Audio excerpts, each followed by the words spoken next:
Greetings to you in the name of Lord Jesus Christ. Let's read Gospel according to John, 4th chapter, 7th verse. Then a woman from Samaria came to draw water. Jesus said to her, "Give me a drink."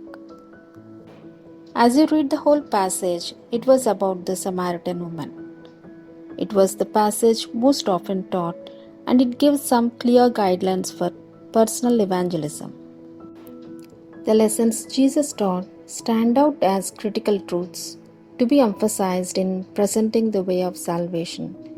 Here, Jesus expertly directs the conversation, taking her from a simple comment about drinking water to a revelation that he was the Messiah. Along the way, he skillfully avoids her attempts to control the conversation, change the subject, and ask irrelevant questions. Jesus, knowing the woman's heart, understood exactly what message she needed to hear to be brought to faith. All we know about the woman's background is that she was adulterous, ignorant, poor. She was of the lower even than an outcast of Israel, for she was a Samaritan outcast. Her life was a tangle of adulteries and broken marriages. Society made her a spurned outcast with no social status than a common prostitute. She did not have a clue who he was, but God made an appointment to meet her, and the woman was uniquely prepared by the Holy Spirit for this moment. But it was the same powerful and omniscient Christ who revealed himself to her. Take note, this is not primarily the tale of a Samaritan woman. Rather, this is the account of Jesus' self-revelation as Messiah. Of all occasions for Jesus to disclose who he was, he chose to tell this unknown woman of Samaria first. We might wonder why he did not go to Jerusalem, walk into the temple, and there announce to the assembled leaders that he was the Messiah. Why would he reveal it first to an obscure adulterous woman? Certainly, he intended to demonstrate that the gospel was for the whole world, not just the Hebrew race, and that his ministry was to poor outcasts as well as the religious elite. It was a rebuke to the Jewish leaders that their Messiah ignored them and disclosed himself to a Samaritan adulteress. When he finally did unveil the truth to Israel leaders, they did not believe it anyway. We are told only the barest essentials of the Lord's conversation with the woman. Scripture reveals nothing specific about her thoughts or emotions. We are given no insight into how much she understood, or if she understood at all, about the Lord's offer to give her living water. It is not clear when she realized he was actually speaking about spiritual life. The response of her heart is seen only in words and actions. Unlike us, Jesus knew the woman's heart. As he spoke to her, he could judge her response and know exactly how much she understood and believed. Jesus is same yesterday, today, and forever.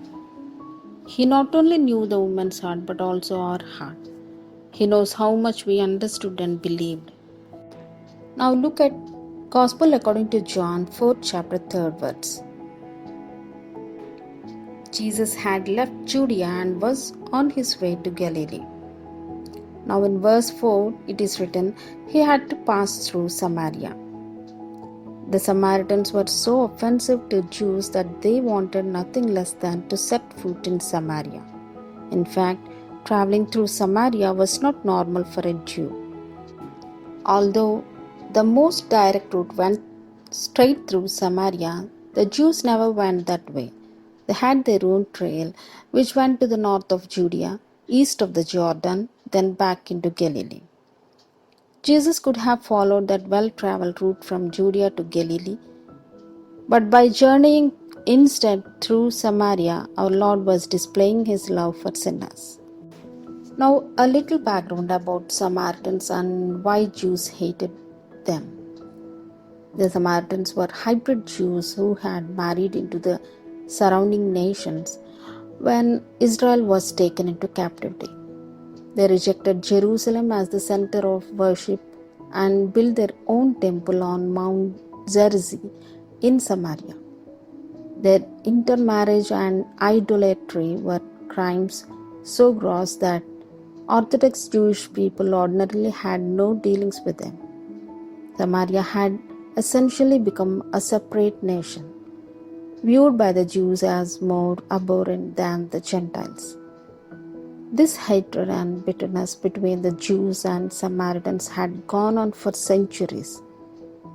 Merely by traveling through Samaria, our Lord was shattering age-old barriers.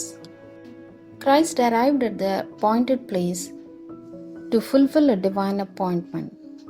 He had come to seek and to save the lost, and even if it meant a serious breach of cultural protocol, he would be there when the time was right, and his timing was critical. Had he arrived at that well 10 minutes early or late, there may have been no woman, but his schedule was perfect. He wrote this. When you look at verse 7, there came a woman of Samaria to draw water. Imagine her shock when Jesus, who did not have a utensil to draw with, said to her, "Give me a drink." She was surely startled. Not only was she used to being shunned by everyone, but in that culture, men did not speak publicly with women, even their wives. Furthermore, Jesus had shattered the racial barrier. She was startled that Jesus had spoken to her and even more shocked that he would ask for a drink from her unclean vessel. God is no respecter of persons, and Jesus was not ashamed to take a drink from the vessel of a woman for whom he had come to die. Jesus answered and said to her, "If you knew the gift of God and who it is who says to you, 'Give me a drink,' you would have asked him, and he would have given you living water." Suddenly, he turned the situation around. At first, he was thirsty, and she had the water. Now, he was speaking to her as if she were the thirsty one and he had the water.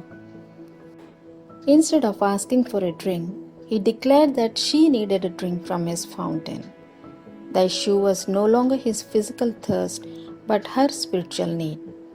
Though she apparently did not understand yet, he was offering living water for her dry soul. The living water he held out to her was the gift of salvation, including freedom from sin, the commitment to follow Jesus, the ability to obey God's law, and the power and desire to live a life that glorifies Him. Unfortunately, she still seemed to be thinking in terms of literal water. Look at verses 11 and 12. She said to him, "Sir, you have nothing to draw with, and the well is deep. Where then do you get that living water? Are you greater than our father Jacob?" If only she knew he was incomparably greater than Jacob, and his water was infinitely better than Jacob's water. Jesus tried to explain more about the unique properties of his living water. This was water to quench a parched soul. Her response was immediate. "Sir, give me this water, so I will not be thirsty, nor come all the way here to draw." Apparently, she still was somewhat confused about whether he meant literal water or something spiritual. Either way, she wanted this living water. Jesus did not simply give her the water of life. He knew she was not yet ready. If she was to have that well of water springing up in her, there must first be moral investigation and correction. Willingness to confess the reality and wickedness of one's sin is an essential manifestation of genuine spiritual thirst. But this woman's sin was so great and so complex that she did not even try to explain. "I have no husband," was all she replied. Jesus knew the full truth anyway. Imagine the woman's shame when she realized he knew all about her sin. Certainly, She would have preferred to keep it hidden. She had not lied to him, but she had not told the whole truth either. It is as if Jesus said, "All right, if you're not going to confess your own sin, I'm going to confront you by telling you what it is." Then the woman did confess her sin by saying, "Sir, I perceive that you are a prophet." She was in effect saying, "You're right, that's me. That's my sinful life. What you said about me is true." Here, she must have realized that whoever this person was, he knew all the details of her sinful life. He had peeled back the camouflage on all of it, and yet, even with full knowledge of her depravity, he was offering her the water of life. Having recognized Jesus as more than a mere traveling man, the woman asked the first spiritual question that came to mind. Our fathers worshipped in this mountain, and you people say that in Jerusalem is the place where men ought to worship. Since he was a genuine prophet, he ought to know which group was right. Jesus' response cut through the woman's misplaced interest and confronted her with her real need, forgiveness. "Woman, believe me," he told her, "an hour is coming when neither in this mountain nor at Jerusalem shall you worship the Father." True worship occurs not on a mountain or in a temple, but in the inner person. It was as if he were saying, "You don't have to go up to the mountain or down to Jerusalem to worship. You can worship here and now." Jesus was affirming the urgency of salvation that Paul spoke of. "Behold, now is the acceptable time. Behold, now is the day of salvation." The Messiah was present. The day of salvation had arrived, and this was not only Messiah's time, but her time too. God's objective in salvation is to create a true worshipper. All who are saved are true worshippers. There is no possibility of being saved and yet not worshipping God in spirit and truth. He revealed to a Samaritan woman that his objective in seeking and redeeming sinners is to fulfill God's will in making them true worshippers. Then he invited her to become one. It was a personal invitation to the Samaritan woman. Do not miss the importance of that invitation. But the woman was still confused, and one can hardly blame her. She had come to the well to get a simple pot of water, and in a brief conversation, her sin had been exposed, and she was challenged to become a true worshipper of the living God. Her heart longed for someone who could take her tangled thoughts and emotions and make some sense out of everything. Look at verses 25 and 26. The woman said to him, "I know that Messiah is coming. When that one comes, he will tell us everything we need to know." Jesus said to her, "I who speak to you am he." What a dynamic confrontation. This man who had asked her for a simple cup of water was now standing there, claiming to be the true Messiah, holding forth living water and promising to forgive her sin and transform her into a true worshipper of the living God.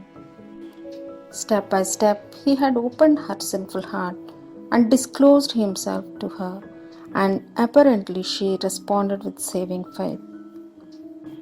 She had sensed her need, confessed her guilt, and recognized Jesus as Messiah, and now she was showing the fruit of her transformed life by bringing other people to him. The first thing she declared to the men of the town was that Jesus had told her everything she ever did. He had held her sin up to the light and compelled her to face who she really was. Then he had released her from the shame. That she talked so freely about it shows she had been liberated from the bondage of her guilt. She did not need to conceal her guilt anymore. She was forgiven. Now look at 29th verse. Come, see a man who told me all the things that I have done. Can this be the Christ? The way the woman phrased her question seems to imply a negative answer. This is not the Christ, is it? But it was not an expression of doubt. If she had come into town and said, "Men, I have found the Messiah," the men would have either ignored her or laughed her out of town.